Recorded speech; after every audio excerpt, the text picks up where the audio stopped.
Esta ponencia a mí me intimida bastante. Cuando Irene me dijo, ¿puedes hacer la ponencia inaugural de la JAFA? Yo dije, ¿de qué puedo hablar por 1 hora y pico y sonar muy inteligente al respecto? Me di cuenta que a lo mejor lo estaba haciendo demasiado sobre mí y creo que es mejor hablar de lo que creo que el análisis de conducta necesita, y es una propuesta urgente de rebranding. ¿Soy yo experta en marketing? No, soy lejos de serlo. Pero sí es verdad que más que dar cátedra aquí, sí voy a hablar de las cosas que pueden a lo mejor hacer que nos replanteemos las cosas un poquito distintas, porque algo está pasando. ¿Por qué? La salud mental, no sé si se han dado cuenta que a partir de la pandemia está como más de moda, ¿no? Está más de moda y el objeto de estudio que supone el comportamiento humano siempre ha sido relevante. Sin embargo, los analistas de conducta nunca hemos estado en el discurso mainstream y no lo estamos ahora, o no me consta. Por esto, quiero ver qué coño está pasando y qué coño, sobre todo, qué coño vamos a hacer al respecto, ¿vale? Primero, esto es un poco la justificación de la ponencia, es decir, ¿por qué estoy haciendo esto? ¿Cuál es el estado del arte? Y por qué es importante ser más sexy, que básicamente significa condicionarnos, mal dicho, apetitivamente, condicionarnos de manera más agradable para la población general. Primero, la visión pública que hay ahora mismo sobre la psicología está regular. La mayoría de gente piensa que no utiliza el método científico, que no es algo útil, que es una cosa de sentido común y así, ¿verdad? ¿Qué pasa en España? Sí es verdad que parece estar un poquito mejor. Tenemos una buena visión de la psicología. De hecho, hay una porción grande de las personas, de la población general, que sabe diferenciar psicología de psiquiatría, de psicoanálisis, que a mí eso me flipó, la verdad. También se considera como necesaria en todos los ámbitos. Mucha gente dice que faltan psicólogos en la pública, en fin. Como que hay una buena visión más o menos de la psicología. ¿Qué pasa? Cuando yo me puse a averiguar sobre, bueno, vamos a ver cuál es la visión de los analistas de conducta en España, obviamente no me encontré con nada, pero sí es verdad que me encontré con la misma cosa 3 veces en diferentes artículos que estuve como raspando. La primera, hay una percepción, por lo que veo, positiva del análisis de conducta en contextos específicos, en concreto el área de la educación y la intervención en el trastorno del espectro autista, ¿vale? Las personas que piensan que son útiles en este ámbito, ¿no? Que los conocimientos de análisis de conducta son útiles en este ámbito, también piensan que no son suficientes. Esos son profesionales, ¿vale? Obviamente tú ves cómo aplican los profesionales los protocolos y las técnicas de análisis de conducta y te das cuenta por qué efectivamente no lo consideran suficientes, que tienes que aplicarlo bien, ¿no? Eso por un lado. Por otro, la aceptación y el uso de las técnicas conductuales ha crecido en los últimos años gracias al éxito de la terapia cognitivo-conductual. O sea, es una cuestión como puramente semántica. Cognitivo-conductual se parece a terapia de conducta. Al final nos hemos ganado un poco la buena fama porque ellos han ganado buena fama. De hecho, es la más aceptada por profesionales, no por mucho, pero sí la más aceptada. Y luego también para la población general, para ciertas problemáticas, que yo llamo problemáticas como NPC, ¿no? O sea, ansiedad cognitivo-conductual, depresión cognitivo-conductual. Pero si ya es algo más profundo, más emocional, más trauma, más mente, espíritu, entonces ahí me voy a otro tipo de corrientes, que son las corrientes que yo llamo esotérica-astérica, ¿vale? Son las corrientes integrales, humanistas, psicodinámicas o psicología positiva, que normalmente las personas se decantan por este tipo de corrientes porque van como más a la emocionalidad y hay una desconfianza hacia precisamente los métodos rígidos que supone la cognitivo-conductual y obviamente la terapia de conducta. ¿A qué quiero llegar con esto en los primeros 5 minutos de ponencia? Los analistas de conducta, en el mejor de los casos, repito, en el mejor de los casos somos completamente irrelevantes. Y cuando no es así, somos poco sexy, ¿vale? ¿Por qué es importante ser más sexy? Por 2 razones que voy a referir atrás todo el rato durante esta ponencia. Razón objetivo número 1, por una cuestión puramente económica. Yo necesito que ustedes hagan más plata, básicamente. ¿Por qué? Porque el salario medio de una persona en España está regular, el salario medio de un psicólogo en España está peor, no sé cómo está el salario medio de una analista de conducta. Entonces, hay motivaciones capitalistas detrás de esta ponencia, sí, porque lastimosamente no vivimos en un sistema donde la calidad de vida digna esté garantizado y por lo tanto nos va a tocar trabajar en un mundo difícil. Y razón u objetivo número 2, por hacer un mundo mejor, lo he denominado.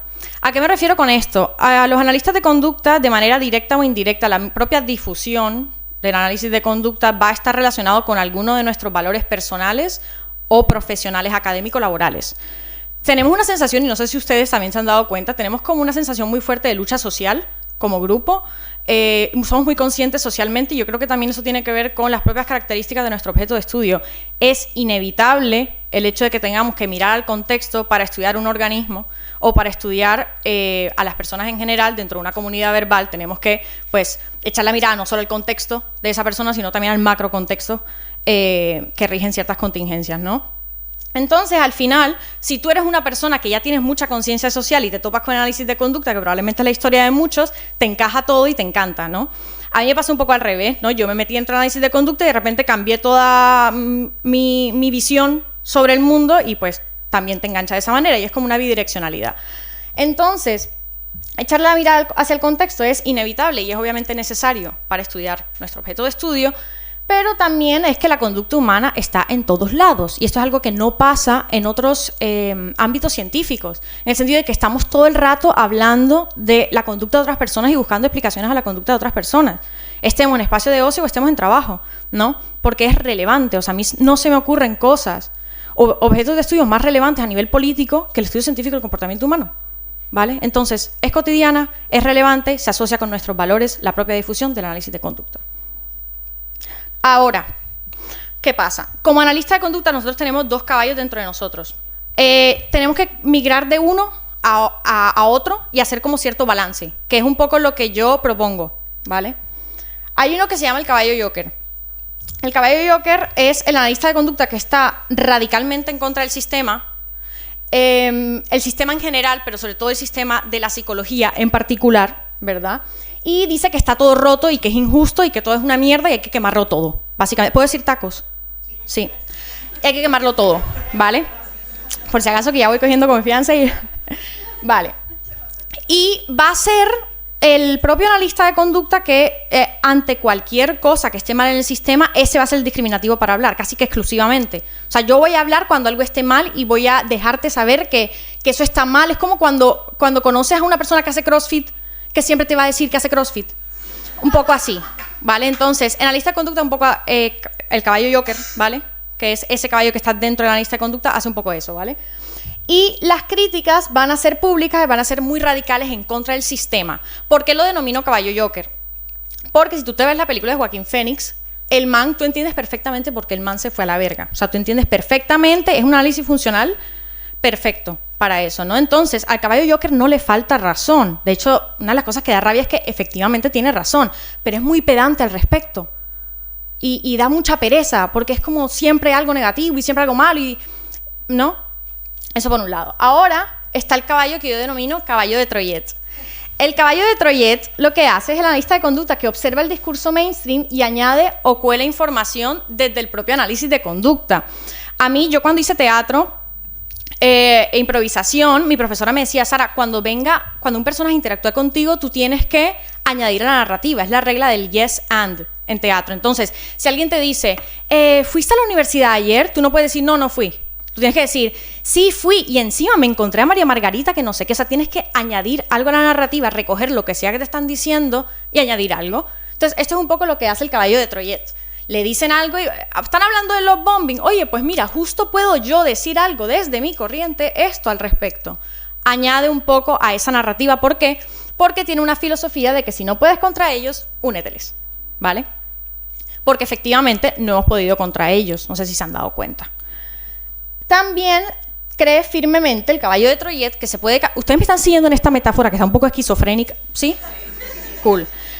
Él cree firmemente que puede cambiar el sistema desde dentro, o por lo menos, si no se puede cambiar, hacer la gran revolución, por lo menos puedes agrietarlo, por lo menos puedes hacer algo desde donde estás, ¿no?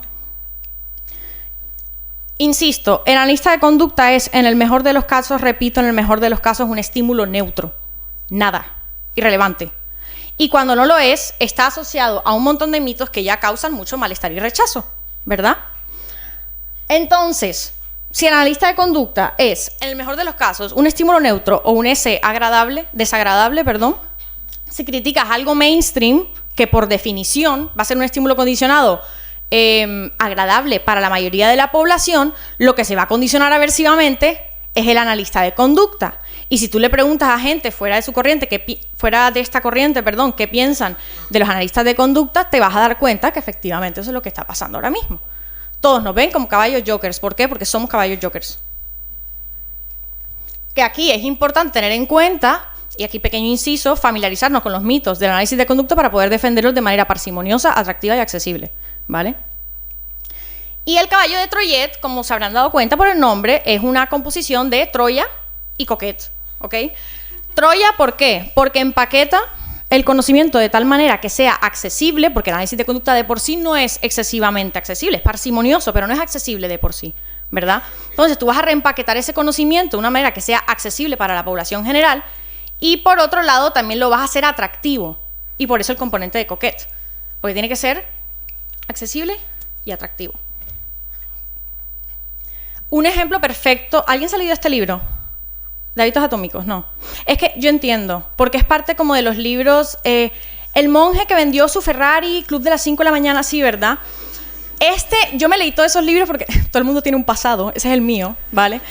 Yo me leí todos estos libros y el único que genuinamente recomiendo a día de hoy es este libro. Es muy bueno y James Clear, que es el autor, lo escribió a lo largo de 10 años, él hizo ensayo y error y no sé qué, se fue a la Himalaya a hacer un retiro espiritual con un monje budista que lo iluminó, o sea, una movida a lo largo de 10 años y al final intuitivamente el libro está dividido, o sea, si yo operativizo el libro, el primer capítulo es el estímulo discriminativo, el segundo es variables motivadoras, el tercero es respuesta operante y el cuarto es reforzador. O sea, el man llegó intuitivamente a la contingencia de 3 términos a lo largo de 10 años. ¿Qué es lo que me da rabia de eso? Que esto lo hubiera podido hacer una lista de conducta en 6 meses si no hubiera estado muy ocupado siendo el caballo joker. Y ahora está James Clear, yo que sé, en las Maldivas, nosotros aquí. ¿Sí me entiendes? Entonces, por eso es que yo hago esta ponencia, básicamente. Ahora vamos a ir a la propuesta de marketing. Sí me voy a centrar más en redes sociales y me voy a centrar más a la divulgación en redes sociales y también orientada a la clínica, básicamente. Pero no exclusivamente, siento que todos podemos sacar un poquito de esto. Como las palabras significan cosas, yo me fui a la raíz. Y divulgar significa publicar, extender o poner al alcance del público algo. A mí me gusta buscar la etimología de las palabras porque dicen mucho de la historia de cómo se construye el lenguaje. Y si tú buscas la etimología de divulgar, te encuentras con la raíz latina vulgus, que es de donde viene la palabra en español, que yo no sabía que existía, vulgo, que dice común o conjunto de la gente popular. Nos encontramos 3 veces con la misma raíz en 3 palabras distintas, es decir, publicar, público y popular comparten la misma raíz latina, que es publicus, que significa perteneciente a la gente. ¿Cuál es mi interpretación romantizada de esto? El conocimiento le pertenece al pueblo. Tú, como analista de conducta, como psicólogo, simplemente has contado con las contingencias, con las condiciones socioculturales y materiales, si me los permites, para acceder a ese conocimiento. Pero tu deber como divulgador es devolvérselo al pueblo, porque le pertenece. Y no es lo único, sino que también la segunda definición de la palabra vulgo me llamó la atención y es conjunto de las personas que en cada materia no conocen más que la parte superficial. Entonces, si yo divulgo, la misma palabra me está diciendo que yo le tengo que divulgar al pueblo, porque le pertenece conocimiento a ellos, sino que también el pueblo conoce nada más lo superficial de aquel objeto de estudio en el cual yo soy experta, ¿no? Entonces aquí es donde yo les pregunto a ustedes, las personas que están interesadas en la divulgación de alguna u otra manera, ¿a quién le están divulgando y si le están llegando? O peor aún, no saben a quién coño le están divulgando, que es la mayoría de veces que veo, básicamente. ¿Por qué? Porque si tú hablas con cualquier otra persona que emprende o crea un negocio o divulga en cualquier otro ámbito, tienen toda una estrategia detrás. Los psicólogos siento que cuando nos damos de alta de autónomos, empezamos a hacer terapia o lo que sea, simplemente es como nos tiramos a la piscina, nos damos de alta y vamos viendo, sin absolutamente ninguna estrategia. Yo creo también que esto es por el muy bajo coste de respuesta que supone emprender en psicología. O sea, si tú quieres empezar a hacer terapia, en verdad el coste de respuesta es bastante bajo. Yo sé que está, que si la cuota del coop, que si tienes que coger una gestora, que sí, pero si tú comparas eso con otros tipos de negocio o otros emprendimientos, el coste de respuesta va bien bajo. También porque no tenemos que hacer una como inversión previa en la elaboración del producto. Porque el producto somos nosotros. El producto, el servicio que ofrecemos somos nosotros, ¿vale? Mi padre vivía en Estados Unidos en los 90s y tenía un Volvo de los 90s, ¿vale? De esos que tú dejas, no sé de coches, pero supuestamente él me contó que él deja la llave dentro y te jodes, o sea, como que tienes que comprar otro coche, una cosa así. El man dejó la llave dentro y empezó a llamar a un montón de cerrajeros y todo el mundo le cobraba muy caro. $500, $600, y el man decía, no. Hasta que un cerrajero le dijo, yo te cobro $200. Perfecto. El man llegó el cerrajero y llegó con un hombre atrás. Y en el momento en el que llega, bueno, ¿cuál es el coche? Tal, no sé qué. Acto seguido lo que hace es romperle el vidrio, recoger los trazos, sacar la llave y el man que viene atrás le pone una ventana nueva. Y el cerrajero lo que hace es que le da 50 euros al man de... $50 al man que le puso la ventana y se queda 150 él. Y mi padre le dice, ¿a ti qué te pasa? Claro, el cerrajero ahí, acto seguido, le dice, yo no te cobro por lo que hago, yo te cobro por lo que sé. Durísimo. Durísimo. ¿Por qué digo esto? Porque es un poco lo que hacemos nosotros los psicólogos. Nosotros cobramos por lo que sabemos y por lo que hacemos. No cobramos por lo que hacemos. A veces veo, por ejemplo, a psicólogos tratando de justificar que la consulta cueste 60, 70 euros o lo que sea, porque es que yo me demoro 3 horas haciendo el análisis funcional. A nadie le importa, Margarita, si te demoras 3 horas haciendo el análisis funcional. O si lo haces 2 minutos antes de la sesión. La cosa es cómo lo expones, ¿no? Lo que sabes y cómo lo usas y tu labia, cómo lo expresas, que son habilidades distintas, ¿vale? Hay gente que sabe mucho pero no sabe expresar, hay gente que se expresa muy bien sin saber demasiado, ¿vale? Entonces yo sí estoy de acuerdo con que el lenguaje del bisturí del psicólogo, y también por esa misma regla estoy de acuerdo en que no se puede separar arte del artista. Tú no puedes separar al psicólogo de la persona, perdón, no lo puedes hacer, ¿verdad? Y eso no es una mala noticia del todo. Yo creo que podemos utilizar incluso algunos recursos que tenemos ya como personas para ser psicólogos. Hay una, Natalia de ITEMA, está. Natalia, cuando fui a prácticas en ITEMA, tú nos propusiste algo a los que estábamos de práctica, que dijiste como que pregúntenle a su entorno qué es lo más reforzante de ustedes, ¿te acuerdas? Bueno, ese es mi imperio romano, o sea, como que yo he pensado en eso siempre y lo actualizo, le pregunto a mi entorno como novia heterosexual insegura, ¿qué es lo más reforzante de mí? ¿Te gusto? O sea, como para ver cuáles son las cosas que le gustan de mí, para utilizarlo también en mi divulgación y también utilizarlo en terapia. Y esto es algo que le propongo que también hagan ustedes, es decir, podemos utilizar las herramientas que ya tenemos como personas, las cosas que ya se pueden condicionar apetitivamente como persona para nuestra divulgación y también para la terapia. Hay un concepto que a mí me gusta mucho del feminismo, que es la mirada masculina, que es como esta necesidad imperiosa de que estás sola en tu casa y de repente tienes que verte bien para quién, si estás sola, verte bien para el hombre que está en tu cabeza, porque estás juzgándote con base en el hombre que te está mirando, porque es un mundo hecho para hombres, por hombres, entonces todo el rato es como que una persona aquí juzgándote y diciéndote lo que tienes que hacer y cómo tienes que hacer las cosas bien. Los conductistas tenemos la mirada conductista. Tenemos un pequeño conductista en nuestra cabeza diciendo exactamente lo que está bien y lo que no está bien, lo que es cool, lo que no está cool, y cuando estamos divulgando, parece que estamos divulgando para impresionar a otros conductistas. Como si fueran las personas que nos siguieran, básicamente. Mira, Paloma General Sanitaria 69 está bueno. Está bueno.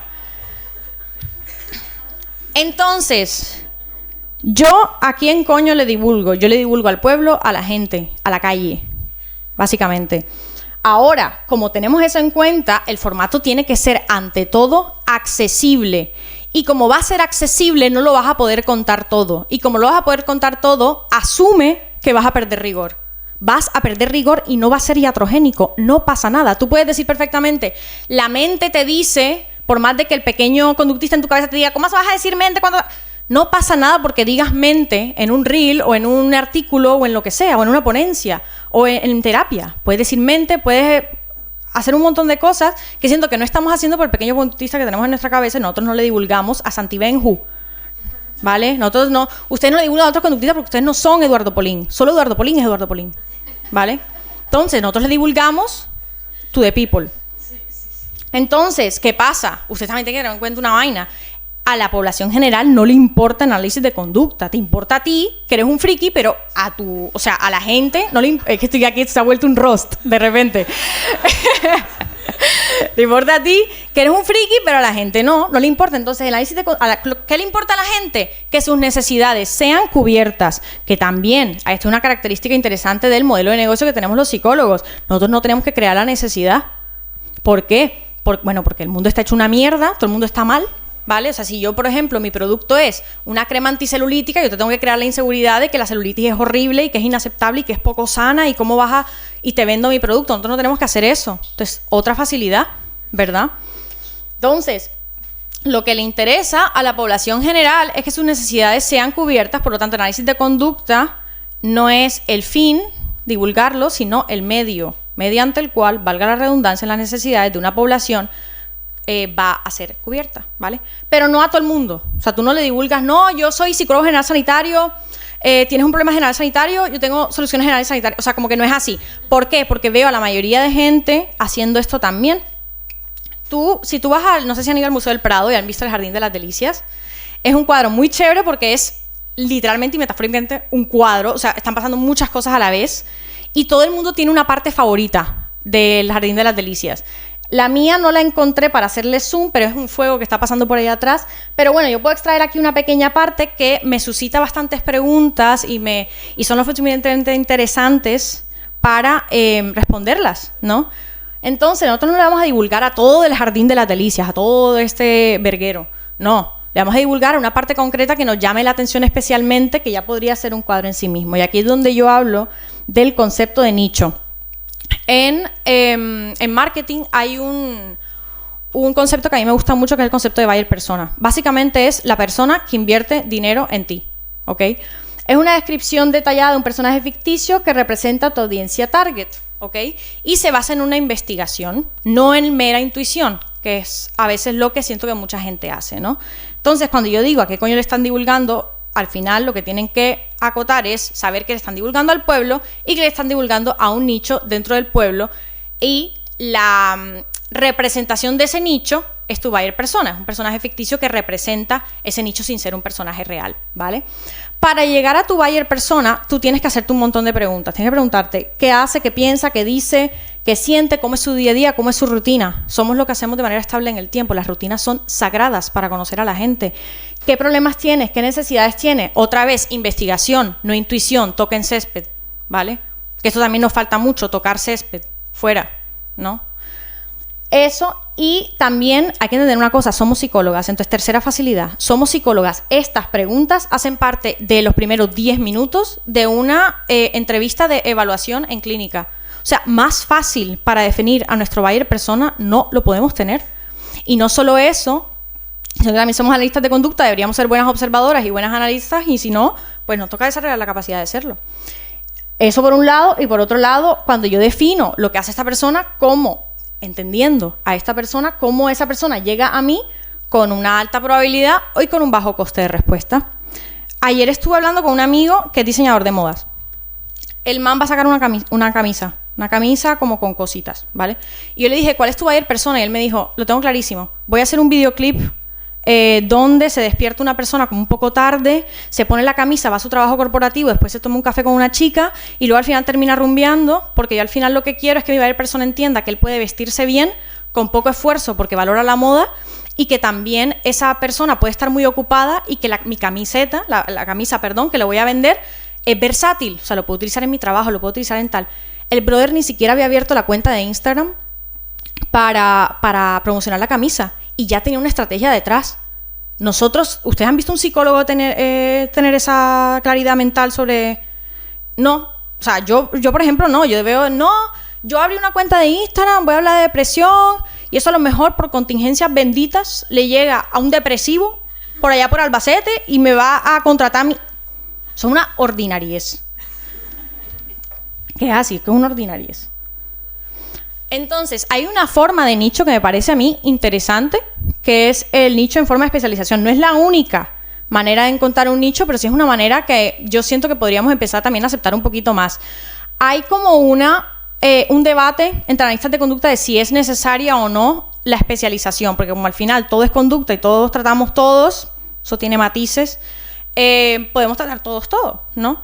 Yo sí creo que la especialización es no necesaria, pero recomendable, y por dos razones.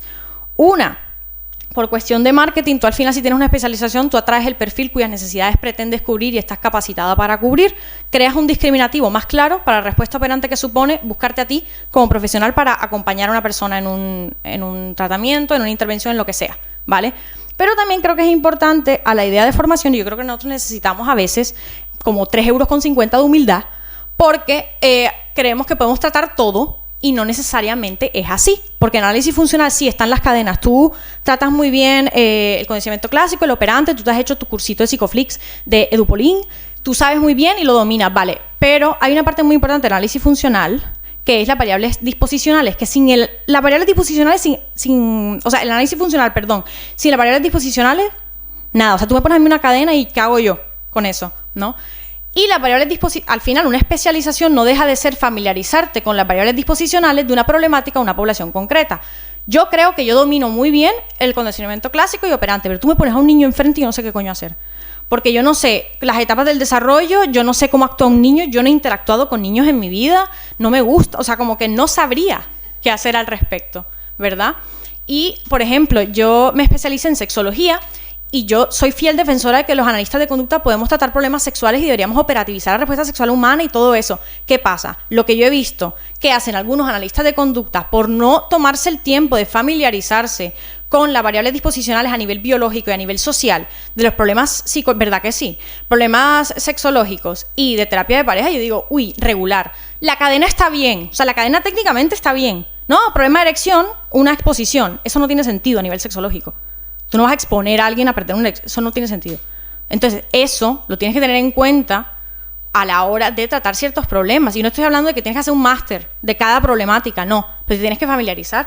A mí me pasó, por ejemplo, con TCA, yo decía, no voy a recibir TCA, sí, pero es que población mujeres que no va a tener un problema con la alimentación. Pero dije, no, eso no me va a llegar. Lo que nos pasa lo mismo con el suicidio. Fórmense, todos en suicidio. No sabes quién se va a matar, ¿vale? Eso por un lado. Entonces, yo... ¿Qué pasa, mi gente? ¿Esto es serio?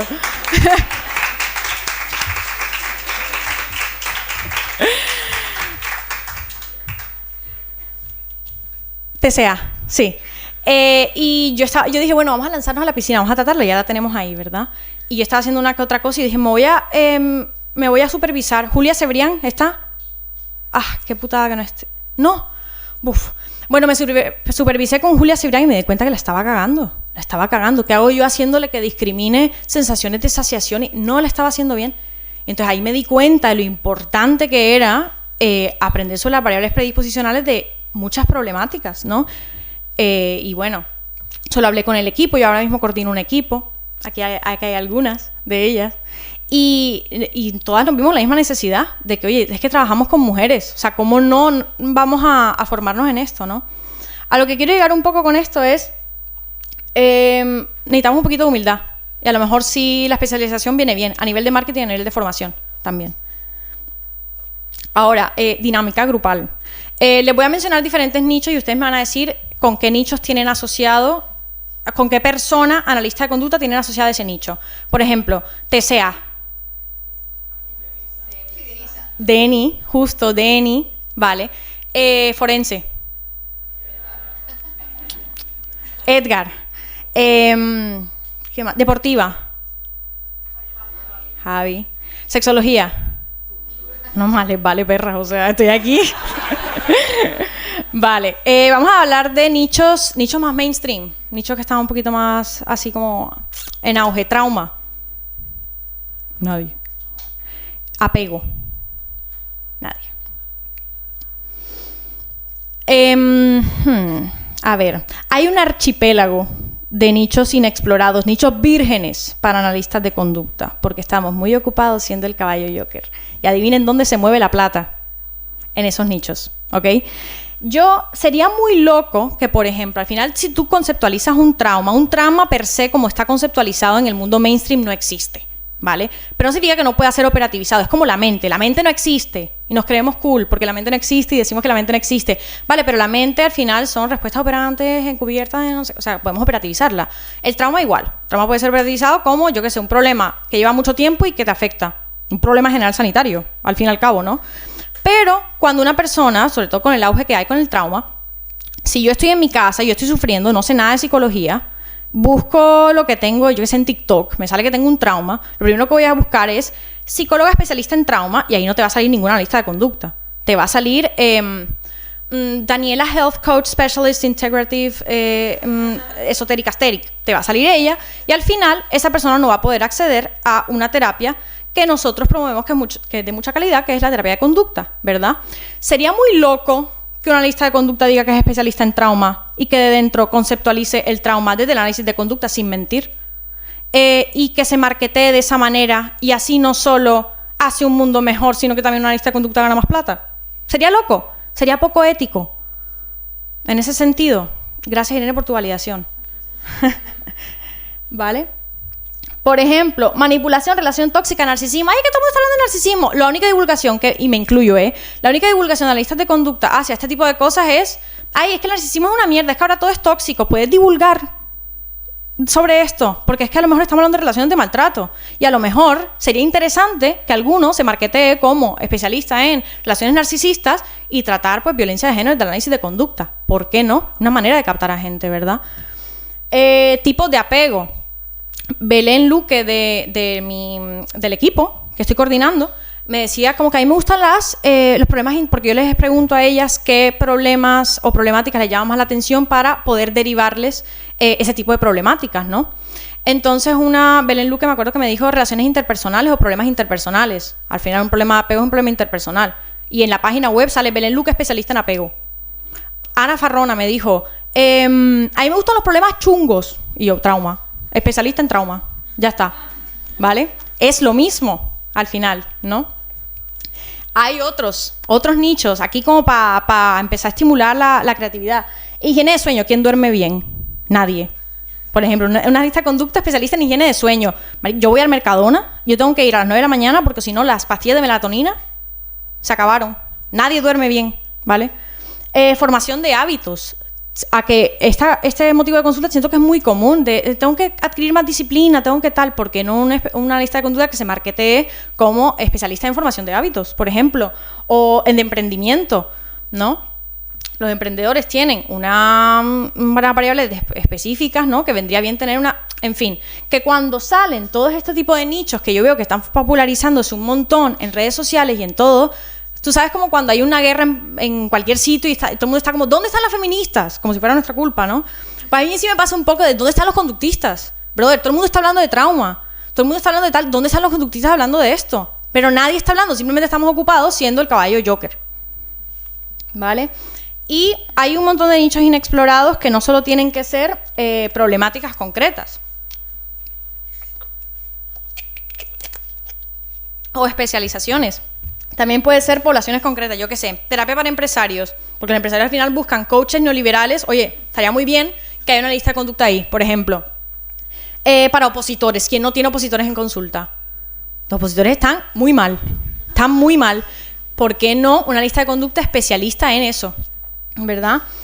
Para inmigrantes, esto es algo que yo veo un montón en el equipo. La mitad de las personas que nos vienen son personas de Latinoamérica o personas de Latinoamérica que han inmigrado y son unas variables predisposicionales que para mí es súper importante que el equipo entienda, ¿verdad? Porque en el equipo somos 12 y solo somos 2 latinoamericanas, ahora mismo se ha incorporado otra y tenemos que todas entender todas esas variables disposicionales de Latinoamérica, por ejemplo, de ser una persona latina y ser una persona latina migrante, ¿verdad?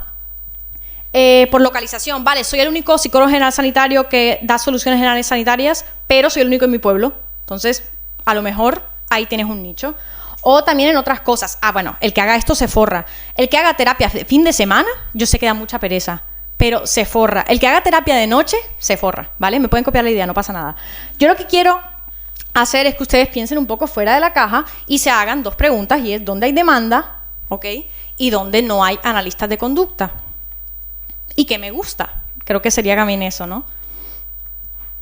Por ejemplo, yo vi que en la pandemia empezaron a salir un montón de videos de TikTok sobre personas que tienen problemas que son problemas de pareja, pero no son problemas de terapia de pareja TM, sino como que no es un problema romántico, pero no tengo pareja, entonces no voy a terapia de pareja y la terapia de pareja ya está consolidada. Pero ¿dónde está esa terapia para gente que, por ejemplo, tiene problemas a la hora de vincularse o no entiende muy bien, o quiere buscar pareja y no sabe cómo, o tiene mucha ansiedad a la hora de conocer a gente, o pasa muy mal con las rupturas o tal? Y yo dije, no hay gente hablando como de esto y no hay terapia como marketeada para esto. Voy a hablar yo de esto porque es verdad que me estoy cansando de la terapia de pareja, pero me gusta el ámbito romántico porque es moldear muchas reglas verbales y es cool. En fin, y yo dije, hay un montón de coaches hablando de esto en TikTok, voy a empezar a hablar de esto desde el análisis de conducta, con esta regla del yes and, voy a caballo trolletear este conocimiento. Y la mitad de las personas que nos vienen a SB Psicosex vienen por esta demanda, precisamente por demandas relacionadas con el ámbito romántico, ¿verdad? Entonces es un nicho inexplorado que pues yo misma exploré. Entonces yo propongo una alineación conductista, raticas y palomas conductistas, está cool. No tengan miedo a posicionarse, tenemos el internet es infinito, ¿ok? Es infinito, ¿vale? Entonces, nosotros ya no dependemos a día de hoy, si ustedes montan un negocio hoy, no dependemos del boca a boca, ¿vale? El boca a boca, no lo subestimen, me parece excelente. De hecho, la calidad de clientes que vienen por el boca a boca es genuinamente superior porque no hay mejor recomendación que Edgar, brother, ¿es tu celular en serio? Gracias. ¿Qué estaba diciendo yo? El boca a boca, vale, sí. ¿Quién fue? José Molinero, creo que dijo como que el boca a boca, tú para asentar un negocio por el boca a boca tienes que esperar de media 2 o 3 años. Entonces, el boca a boca es muy bueno, pero es lento. En cambio, en internet es rápido, ¿ok? Entonces, tenemos internet, podemos llegar a un montón de sitios. Y entonces, al final lo que yo quiero llegar con este tema del nicho es, tenemos que crear un discriminativo claro para respuesta operante de buscarnos, será consultantes, derivación de otros psicólogos que también son una calidad bastante grande de clientes, o otros proyectos afines. Nos viene muy bien que nos busquen para cosas que no sean terapia porque nos quema mucho solo dar terapia normal. Entonces, por eso la mayoría de psicólogas también tratamos de hacer otras cosas, ¿no? Entonces, que te busquen para un podcast. Si tú eres un psicólogo general sanitario, con soluciones generales sanitarias, ¿qué podcast te va a buscar? Pero si tú estás especializado en terapia para no sé qué, pues a lo mejor te buscan en un podcast, en una docencia, hacer ese tipo de cosas, ¿no? Y también por familiarizarnos efectivamente y formarnos en esas problemáticas, nicho, lo que sea concreto, ¿no? Y así encontramos nuestro pequeño parte o porción del jardín de las delicias. No es tu competencia, es tu inspiración, ¿ok? Todo está dicho en redes sociales, eso es mentira. Eso es completamente mentira. Yo creo que ustedes no han entendido la capacidad de nuestro objeto de estudio. Es infinito, brother. Todo el mundo se está comportando todo el rato. Y todo el mundo está haciendo nuevas maneras de comportarse. O sea, se puede divulgar de todo. Sara, ¿cómo no se te acaban las ideas? Porque yo salgo y toco césped y veo cosas y todo el mundo todo el rato se está comportando y es súper apasionante. Pasan muchas cosas, ¿vale? ¿Qué pasa? Que nos estamos repitiendo una y otra vez. Eso es un problema, pero no porque todo esté dicho, sino porque nos falta pensar un poquito fuera de la caja. Que se haya dicho algo no significa que se haya dicho bien o que no se pueda decir mejor también. O, por ejemplo, a veces divulgamos algo, pero hemos divulgado la versión más fácil de esto o la versión menos compleja de esto y la versión más compleja. No hay diferentes modelos de complejidad. O sea, yo puedo divulgar la depresión, puedo hablar de la filosofía de la ciencia, que de pronto es más complejo, o algo muy sencillo como que es la psicología, ¿no? O sea, hay diferentes modelos de complejidad los que podemos divulgar. Distintos formatos también, ¿vale? Se ha hablado mucho esto en formato reel, ¿vale? Pero alguien ha hecho un artículo de blog, alguien ha hecho un hilo, alguien ha hecho, o sea, incluso también eso.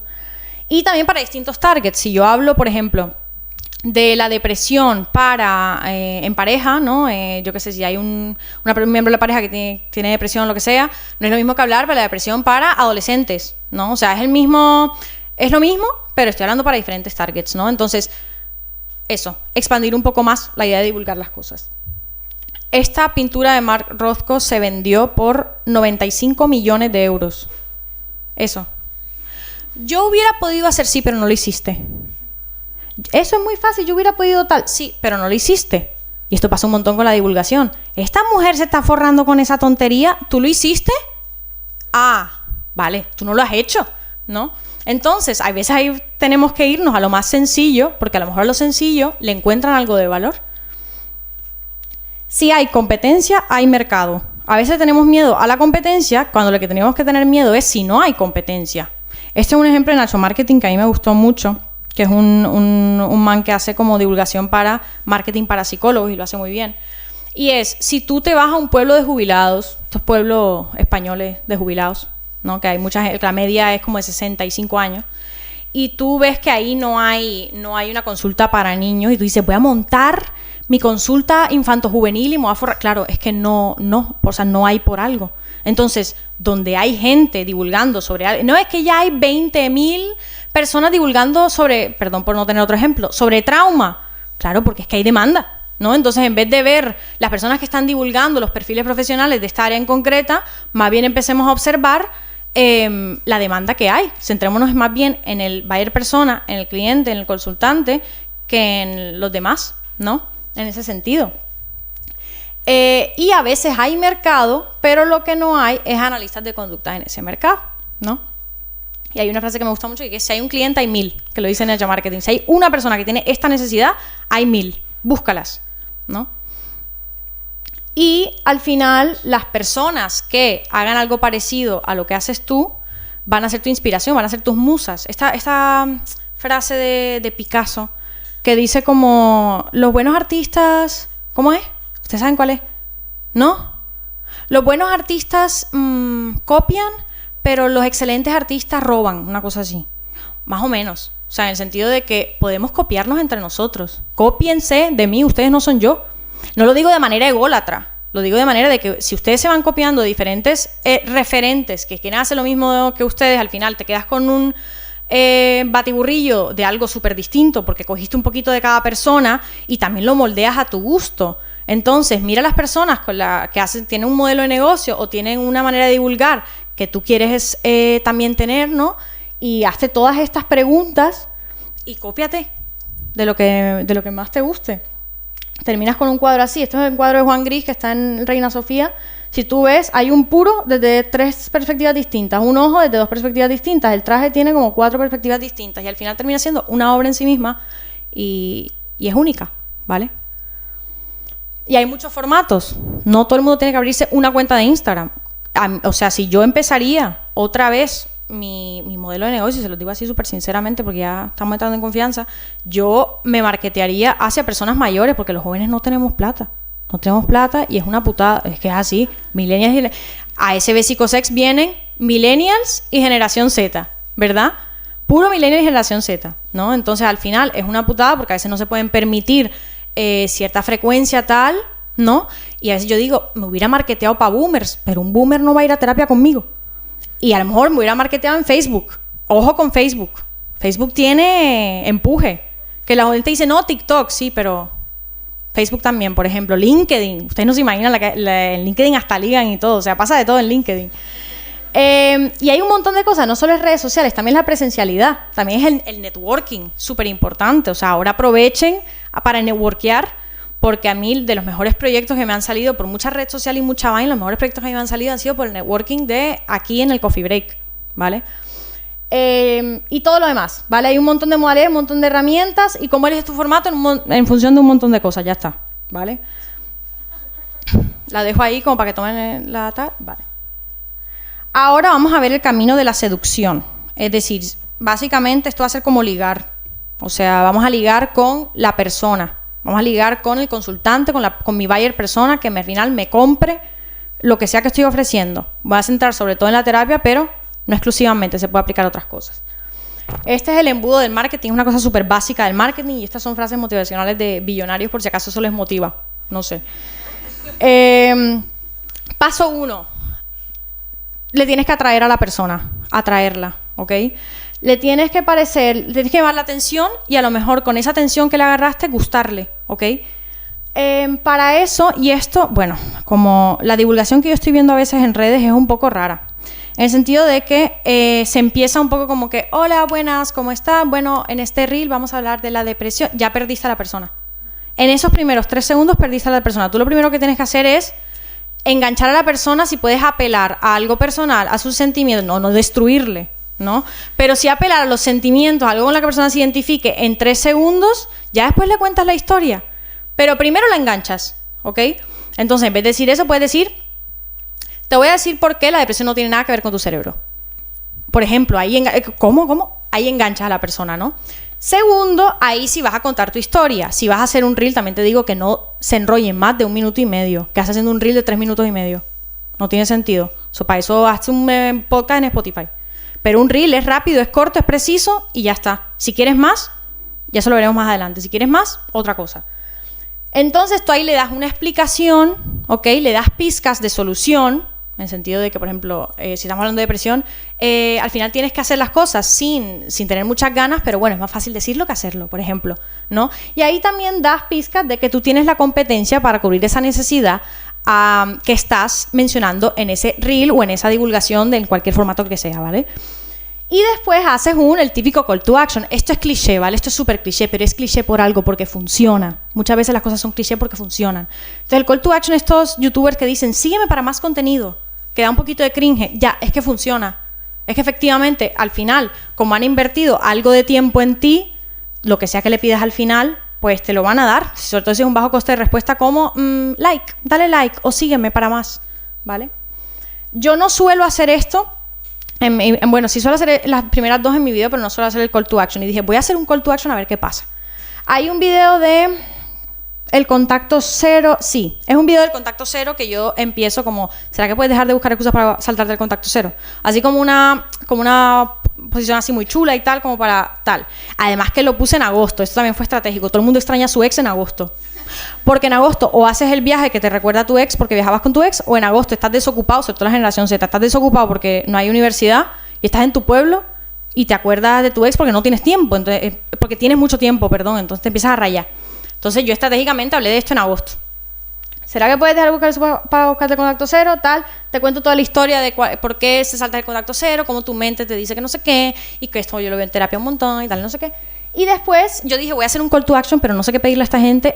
Había un gato, bueno, un gato, no, mi gato, ahí. Y yo dije, voy a alzar al gato y voy a decirle, saluden a Leónidas, que es el nombre de mi gato. Como dije, vamos a ver si... Acto seguido, todo el mundo y su madre saludó al gato. O sea, el video tiene 200 comentarios, 180 comentarios son, hola Leónidas.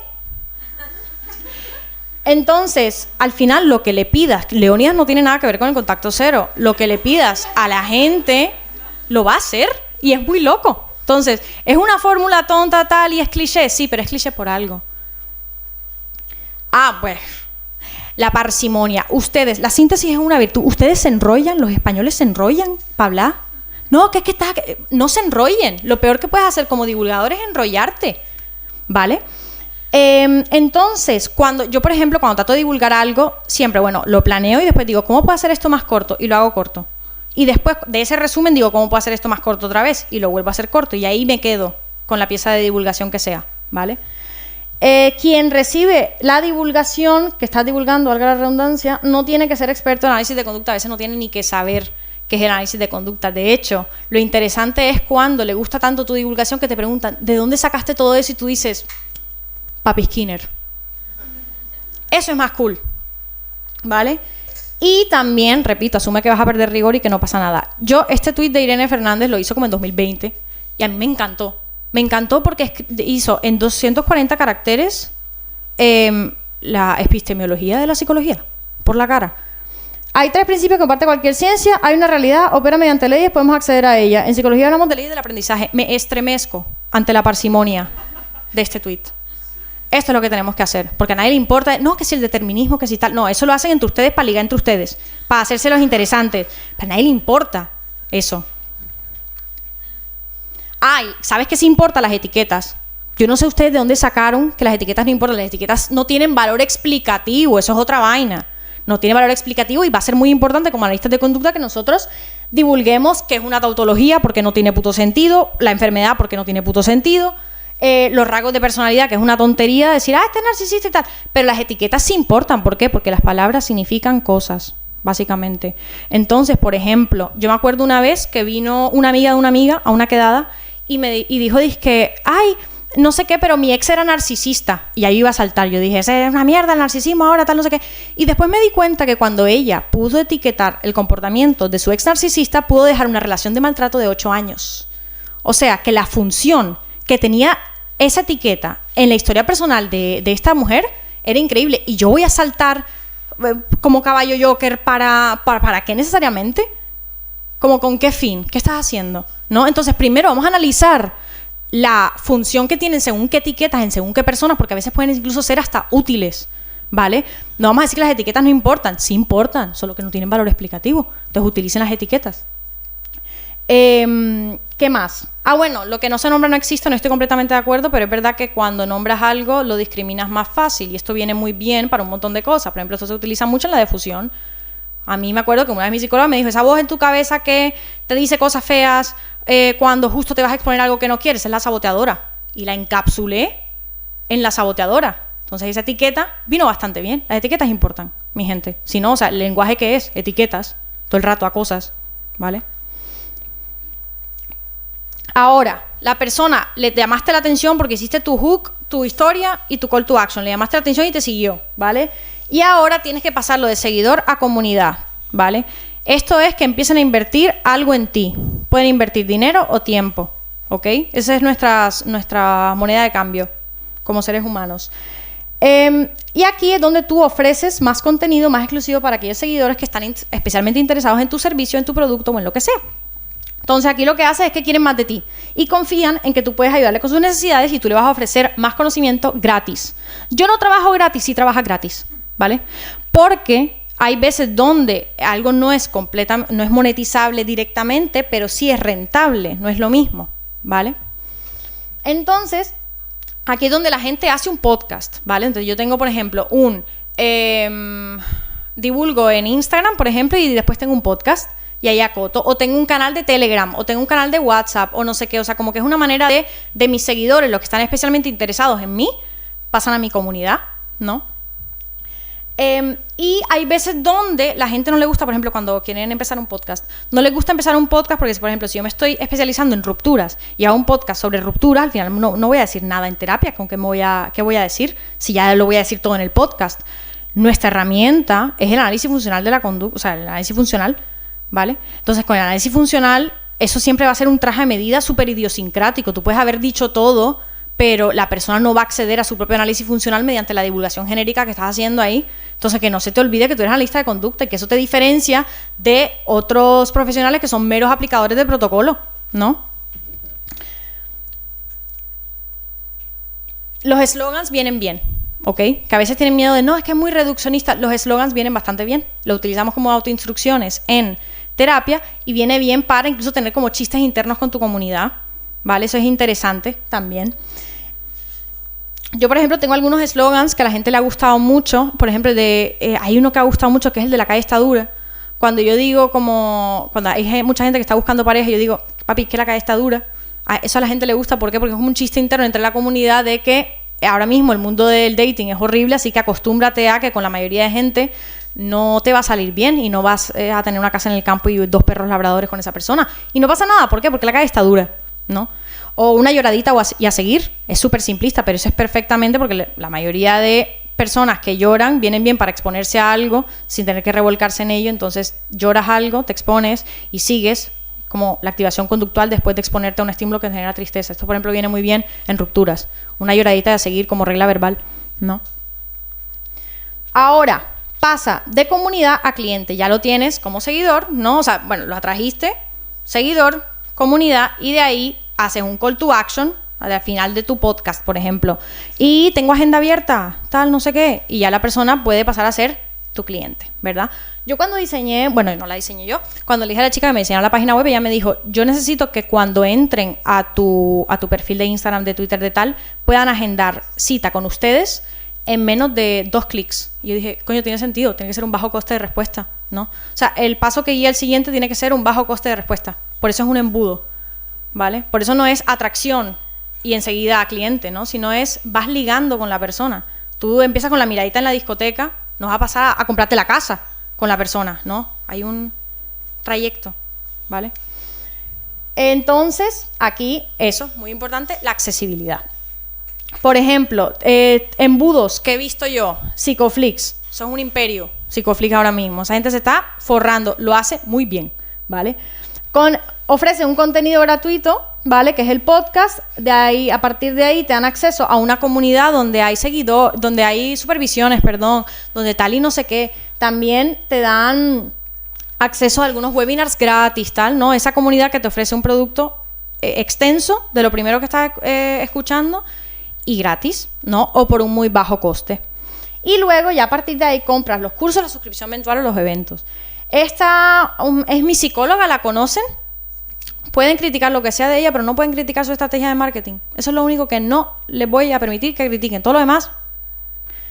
Ahora, esta mujer hace post de Instagram, luego hay una inversión inicial que tienes que pagar 25 euros para tener una llamada telefónica de 20 minutos para que evalúen tu caso de manera idiosincrática y así te derivan a la profesional más idónea para tu problema. Esta mujer tiene 1 millón de seguidores, se puede permitir eso, ¿no?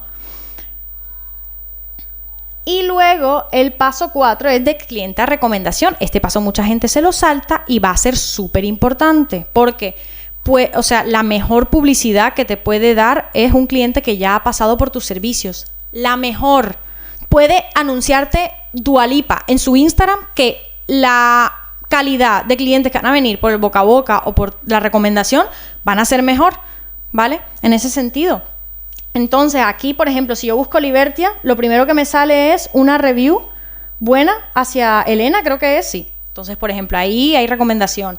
Hay una otra mujer en Instagram, Tu Refugio Psicología, creo que se llama, que tiene las recomendaciones o los comentarios que tienen otros consultantes que ya han pasado por ahí en su página web. Yo estoy haciendo encuestas de satisfacción para evaluar también las necesidades que podemos tener, ¿no? Y también en algún momento, como están saliendo tan buenas esas encuestas, honestamente, o sea, estoy súper contenta, en algún momento la utilizaré como estrategia de marketing. Apuntes finales, ¿vale?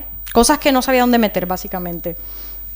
La terapia conductual también necesita urgentemente una propuesta de rebranding y de marketing, ¿vale? No solo el análisis de conducta en general, cómo atraer personas, cómo hacer todo esto más interesante, tal, sino que también la terapia de conducta per se. Somos muy poco sexys.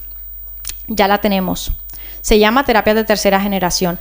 Es más, si me apura, se llama eclecticismo técnico. Yo soy fiel defensora del eclecticismo técnico. No teórico, María Daniela, técnico. Es distinto, ¿verdad? Que haya una lógica de las variables subyacentes al comportamiento, pero tú puedes aplicar perfectamente la metáfora de la niña interior. ¿Qué te impide? ¿Vale?